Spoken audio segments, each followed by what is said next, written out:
بسم الله الرحمن الرحيم وما جعله الله إلا بشرى لكم ولتطمئن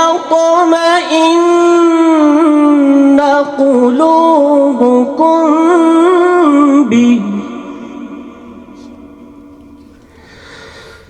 وما النصر إلا من عند الله العزيز الحكيم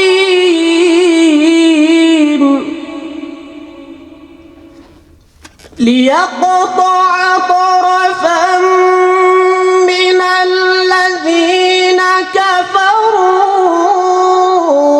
أو يكبتهم فينقلبوا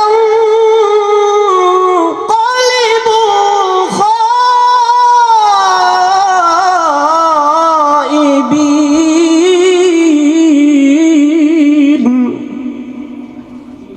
صدق الله العظيم.